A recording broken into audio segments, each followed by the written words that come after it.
Salut les collectionneurs, bienvenue sur Baka, on se retrouve pour la vidéo dédiée au prize de Banpresto à venir au mois de novembre 2024. On vous a fait la vidéo Dragon Ball, on revient cette fois sur les autres licences. Exactement, il y aura donc du One Piece, il y aura du Hunter x Hunter, il y aura du Oshinoku, il y aura du My Hero Academia, il y aura plein de choses intéressantes aujourd'hui, donc restez bien jusqu'au bout et abonnez-vous pour ne pas louper ces vidéos où on vous parle de l'actu mensuelle, en tout cas, on fait ça depuis un moment et vous êtes plutôt friands. Et on va partir sur, allez, toc toc toc toc, bah guide-nous, dis-moi, vas-y, allez, je te donne la main mon ami. J'ai cru que tu avais dit Ginyu, bah c'est Tensei Stala Slime d'Attacken, du coup le premier truc, parce qu'on va pas commencer par One Piece, puisque c'est selon il y a le plus. Donc moi que je me réincarne en slime, ça s'appelle en français. On commence avec un Rimuru Tempest, du coup j'imagine que c'est la série, tu sais, qui imite un peu les History Box, qui imite un peu les dans Naruto, je sais plus comment elle s'appelle cette gamme aussi de Memorable, ouais, Memories, je sais pas quoi. Donc c'est une gamme plutôt sympa qui s'inscrit dans la continuité de ce qu'on a vu précédemment. Rimuru Tempest qui saute sur un pied, sauf que là cette fois c'est dans une flaque d'eau, j'ai l'impression. Avec, je sais pas si c'est lui en slime ou s'il porte une flaque d'eau là. Voilà, petite figurine, donc j'imagine qu'on peut pardonner les défauts qu'on peut voir, hein, parce qu'on voit quand même une démarcation du bras qui est assez visible. Et puis bon, ouais, le visage c'est des petits stickers quoi.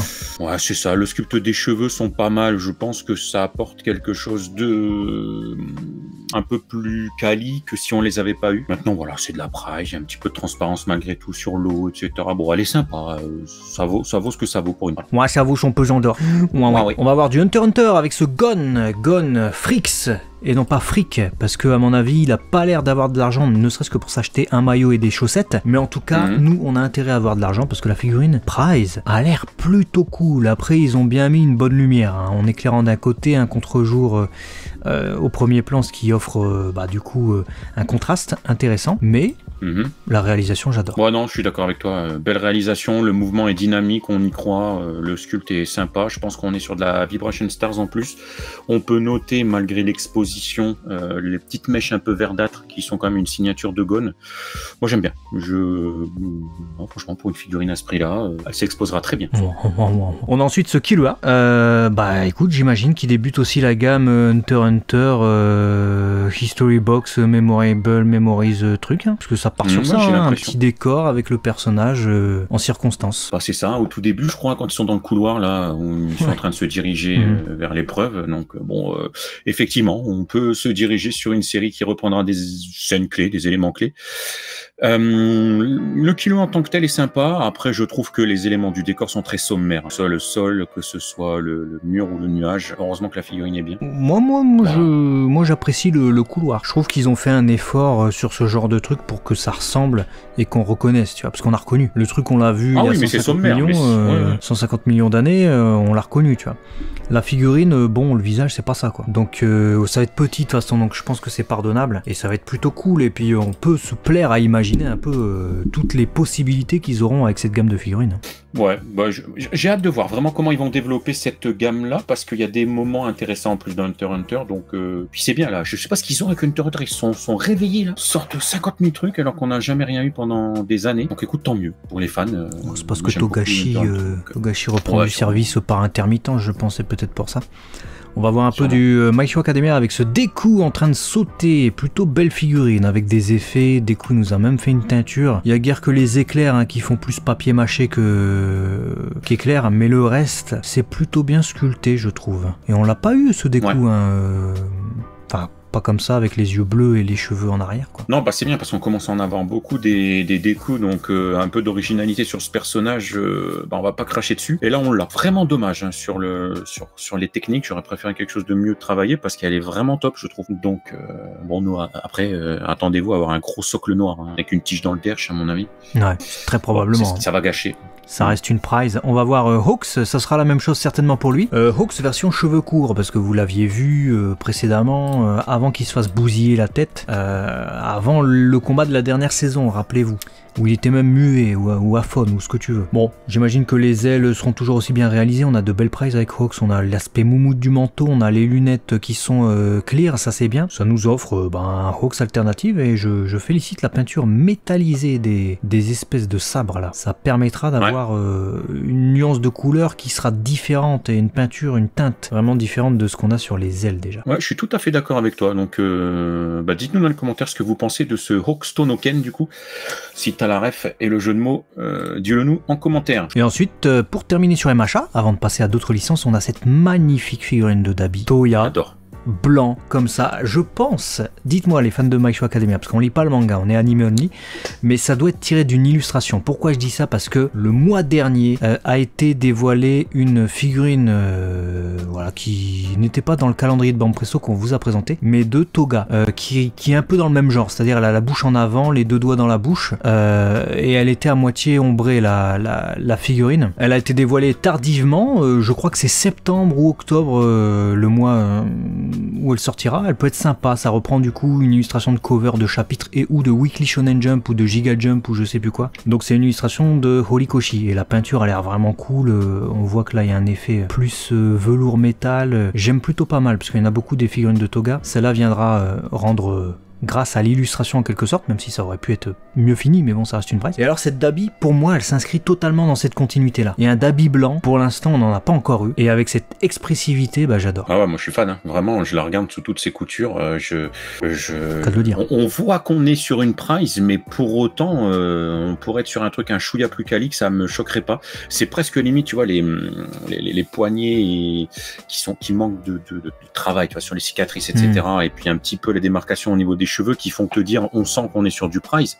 Mais tu travailles ces deux aspects-là, tu nous dis qu'on est sur une Koji par exemple, sur un visuel comme ça, tu pourrais dire ah ouais, pourquoi pas, parce que regarde le pli des bottes, le vêtement il est chiffonné comme il doit être dans ses vêtements, les agrafes qui rattachent ses vêtements c'est top, l'expressivité tu l'as dit, bouche creusée, moi je l'adore ce Dabi, vraiment il m'a fait un effet, j'ai fait wow, putain, dégomme. Ouais, c'est même peut-être mon Dabi préféré pour l'instant en figurine, et encore il y avait eu une superbe Zoké à l'époque, tu sais, l'équivalent du Zoké Tenkaichi Budokai. On avait eu un beau Dabi, mais celui-là, depuis cette époque-là, c'est peut-être mon préféré. Il est franchement très bien. Donc n'hésitez pas à vous ruer dessus, ça sera au mois de novembre 2024, si vous tâtez. Et on va passer à Chainsaw Man, où on a, je pense, l'équivalent de ce qu'on a sur One Piece, tu sais, avec les Sovi Mates. Et là, cette fois, on a du...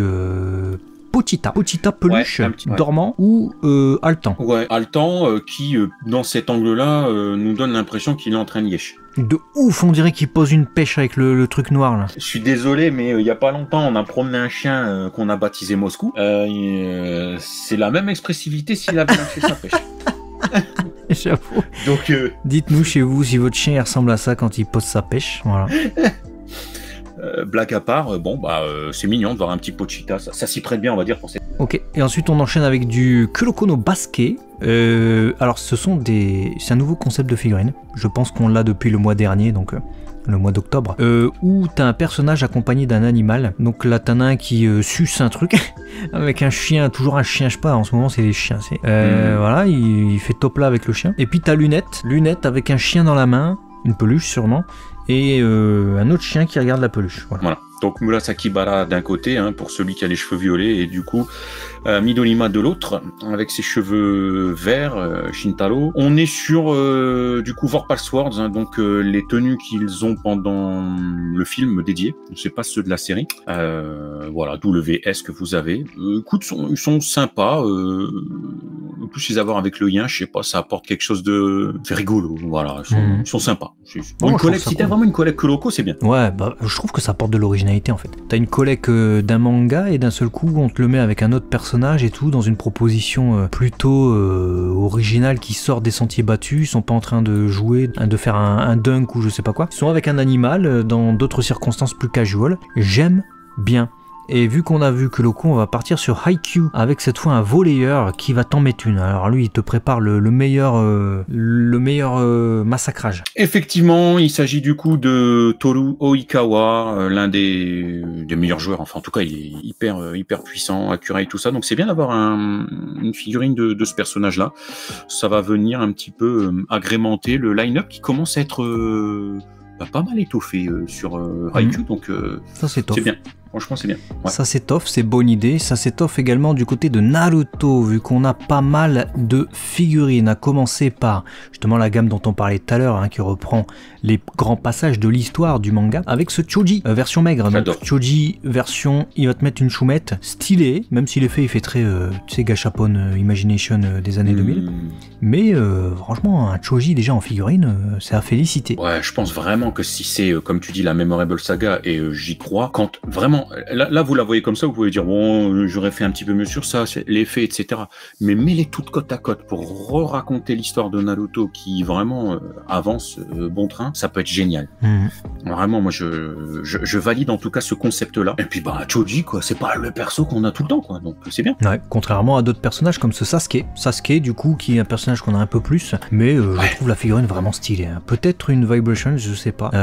En tout cas, il est posé au sol, le détail des cordes encore une fois sur son habit, cette fois il a la tenue de l'Akatsuki. On voit le Sharingan évidemment, les détails comme d'habitude, hein, les pieds, les mains, c'est super bien fait, donc très belle figurine à venir. Ouais, je suis d'accord avec toi. C'est vrai que ça ressemble vraiment à de la Vibration Stars, donc ce serait pas étonnant, mais je valide. J'aime beaucoup ce Sasuke. Et puis après, on a Killer Bee. Ouais, Killer Bee qui est sympa. Franchement, il est sympa. J'ai peur qu'il soit trop, comment dire, fade en termes de peinture, parce qu'il est très blanc uni, tu sais, il y a très peu de dégradés de peinture. Et alors qu'il y a énormément de détails, donc ça risque de se perdre. Le rouge me paraît, tu vois, déjà limite sur certains endroits, mais la propale, j'aime plutôt bien, tu vois. Ouais, j'aime bien. Encore une fois, on est sur de l'originalité, on n'est pas sur les mêmes persos, et puis j'ai pas souvenir d'avoir vu beaucoup de persos, de figurines de ce perso, et surtout pas dans cette position-là, pas justement un peu, voilà, typique du perso, là, emmitouflé dans toutes ces swords là, donc non, j'aime bien. Écoute, franchement, je suis convaincu par le adapté d'une illustration, j'imagine. Peut-être pour le Nalutop, vous savez qu'il y a eu, je sais pas, alors peut-être, je balance ça comme ça. Dites-nous dans les commentaires si vous avez l'info. On va passer sur ton copain Zaraki Kenpachi, on passe sur Bleach. Ouais, bah écoute, on a eu l'habitude d'avoir des figurines de Bleach, en dents de scie, pour pas dire autre chose. Celle-ci, écoute, elle est plutôt pas mal. Le visage aurait pu être un chouïa plus prononcé. Alors est-ce que c'est l'exposition de la photo qui fait qu'on manque de détails ou de relief sur qu'on appelle ça, son nez, sa bouche, mais aussi là tu sais, au niveau des joues là, qu'on appelle ça, les zygomatiques. Ouais, mais même au-dessus là, les os là. Ah, les fossettes. Les fossettes, ouais. Mais écoute, en tout cas, les cheveux sont plutôt pas mal de ce que je vois. Ils ont réussi à faire une belle nuance du fait qu'il soit bien creusé, du noir, hein, qui est très dominant sur sa tenue. C'est pas le plus dégueulasse à la Kenpachi que j'ai vu. Non, c'est pas le plus dégueu. La main, l'avant-bras, les muscles, tu vois, qui sont bien sculptés. Ici, pareil. Sympathique. Il y a guère que le visage pour moi qui paraît assez fade, mais peut-être est-ce dû à la taille de la figurine? C'est peut-être une petite figurine, donc c'est difficile de juger là sur ce seul visuel, d'autant plus que je ne sais pas à quelle gamme ça appartient. Avant de rejoindre One Piece, on va passer sur du Oshinoko, puisqu'on a deux Q-Posket qui vont sortir. On commence par Memcho, du coup plutôt sympathique, plutôt fidèle également à ce qu'on voit dans la série Oshinoko. Oshinoko, nouvelle saison qui va arriver là, hein, donc va falloir suivre ça avec grande attention. La main en avant, c'est pour stopper les assaillants. Peut-être, je sais pas, bon ça n'a rien à voir avec un truc de combat, mais on va dire ça. Et puis la suivante évidemment c'est Arima Kana, qu'il me faut dans ma collection. Ah waifu quoi. Bah ouais, il me la faut dans ma collection celle-là. Ouais bah je ne suis pas étonné, mais très belle Q-Posket au demeurant. Vraiment, j'aime beaucoup le fait d'avoir repris comme d'habitude le style Q-Posket, et là on reconnaît en 2-2 et ils se sont attribués les petits traits de personnalité du personnage dans la façon d'avoir dépeint le truc. J'aime beaucoup, vraiment, je valide les deux Q-Posket là qu'on a vu. Ça va être sympa avec les trois réunis, du coup les trois idoles, hein, si vous connaissez la série. Et on va commencer les One Piece avec ce Crocodile dans la gamme Shko, donc qui est l'équivalent, si vous préférez, si vous connaissez bien Dragon Ball Z, des Solid Edgeworks, donc des personnages comme ça qui avancent. Bah là on a Crocodile qui avance vers nous. Il me semble que c'est sa tenue actuelle, hein, donc ça doit être la tenue de la Cross Guild. Ouais, je pense aussi que c'est la Cross Guild. Ouais. J'aime beaucoup son expression faciale parce qu'on l'a pas comme ça en fait. Tu vois, déterminé, provocateur, un peu comme ça. Donc j'aime bien. Puis bon, cette tenue-là nouvelle apporte de la fraîcheur pour le personnage, hein, je trouve. Et le scum, de manière générale, il est bon. Ouais, ça va être une belle petite figurine Shuko. Je me pose la question, à quelle gamme appartient cette Boa Hancock? Parce qu'on a une très belle prize de Boa Hancock qui va sortir et je la trouve franchement très belle. Hein. Des Boa Hancock, on en a beaucoup en figurine, mais surtout beaucoup dans des gammes qui coûtent assez cher. Donc on a de la figure 0, c'est plutôt onéreux même si c'est petit. On a des POP. C'est beaucoup plus grand, c'est beaucoup plus cher, c'est Mega House, hein, c'est pas Banpresto. Mais finalement, en price, relativement peu. Et celle-là a cet avantage aussi d'être avec Salomé, tu vois. Et je la trouve, voilà, tu veux une figurine de Boa Hancock, aujourd'hui 2024, ça fait longtemps qu'ils en ont pas sorti en price Banpresto, il y a celle-là qui est là, quoi. Ouais, paraît-il que ce serait une DXF extra ou special. Il y a quelqu'un qui a commenté ça sur la page Facebook. Bah, écoute, si c'est le cas, moi j'adore, c'est Boa Hancock. Ouais, tu vas voir, si c'est une DXF, ça dégomme. Hein. Ouais, elle tue. Grande line du coup, très certainement. Dites-nous ce que vous en pensez dans les commentaires. On va voir également ce Calou. Alors je sais pas si c'est une sauf V-Mate comme on a eu avec Chopper ou quoi, mais ça serait pas impossible. Ou alors c'est un canard de bain, je sais pas. Ouais, canard de bain en tout bien tout honneur, hein. N'allez pas vous imaginer un sextoy, encore que... Faites ce que vous voulez. Bon, après si tu te mets la tête de Calou avec sa gourde, sa paille et tout ça, bon je suis pas sûr, tu vois. Voilà, après faites ce que vous voulez. Je sais pas. Ouais, mais je sais pas quoi en penser. Il est rigolo et en même temps il est très simpliste. Ouais. Donc je sais pas. Ça dépend de la taille aussi. Et tu vois, si jamais c'est un petit Calou que tu poses comme ça en fond, t'as une belle figurine de Vivi ou à la Basta ou que sais-je et tu le poses sur ton étagère, ton meuble ou même à côté de tes mangas, ça peut le faire. Après oui, c'est pas le truc le plus détaillé du monde quoi. C'est juste histoire de dire que t'as Calou qui est là quoi. Ouais, c'est ça. Et on va voir. On va avoir une figurine qui est pas beaucoup plus détaillée, deux figurines même qui sont pas beaucoup plus détaillées, mais qui racontent quelque chose qui nous parle. C'est évidemment les WCF Log Stories. On se demandait qu'est-ce qu'on allait avoir ce mois-ci parce que ça sort quasiment tous les mois pour One Piece, alors que Dragon Ball il y a plus de WCF. Et ça sera Luffy versus Ener, le moment où Luffy a les bras écartés est tiré de cette cover de tome, voilà, devant Ener. Par contre le Ener n'est pas du tout tiré de ce passage, il est tiré du passage où il est étonné de voir que son pouvoir de la foudre ne fonctionne pas évidemment sur le... Je suis moyennement convaincu par l'exécution. On nous a habitués pour les Log Stories à avoir quelque chose de plus homogène, je trouve, dans le bloc, on va dire, de la mise en situation des personnages et des figurines. Là, je les trouve détachés et presque individuellement compatibles sans l'être, parce que tu as justement très bien expliqué les sources qui sont pas les mêmes. Et j'espère véritablement que la surexposition de la photo fait qu'on voit pas les dents de Luffy, parce que sinon on se pose des questions si c'est ses dents ou s'il est plein d'écume de mer dans la bouche, quoi. Ouais. J'adore la gamme, donc je vais pas critiquer à outrance, mais j'en ai vu des mieux réussis qui m'ont beaucoup plus convaincu et je pense qu'il y avait pour les deux persos quelque chose peut-être de plus engageant à faire. 100% d'accord, totalement d'accord, t'as tout dit. Qu'est-ce que je peux dire de plus à part peut-être que moi le seul truc qui me réjouit c'est Ener en fait. Alors je suis pas moi je fais pas partie du tout des fanboys d'Ener, hein. Tous ceux qui voient Ener partout et qui le voient revenir à tous les arcs, pas du tout. Mais on est sur une gamme qui reprend les grands moments hein, de One Piece hein, en animé. Bah écoute, Ener on l'avait pas, on va l'avoir et ça fait partie des grands moments et ça c'est un moment marquant donc je suis très content pour ça.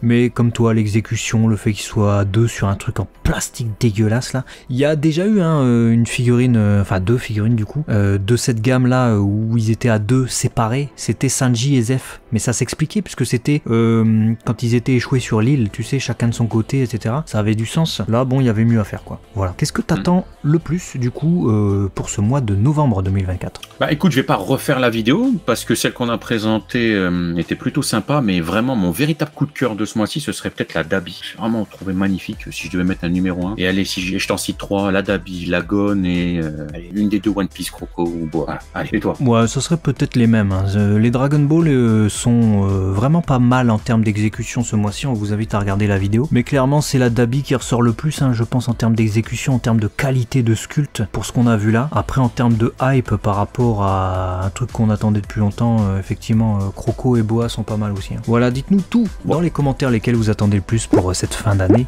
du côté des prices de Banpresto. Et à très vite sur Abaka la chaîne des collectionneurs. Des bisous. À la prochaine.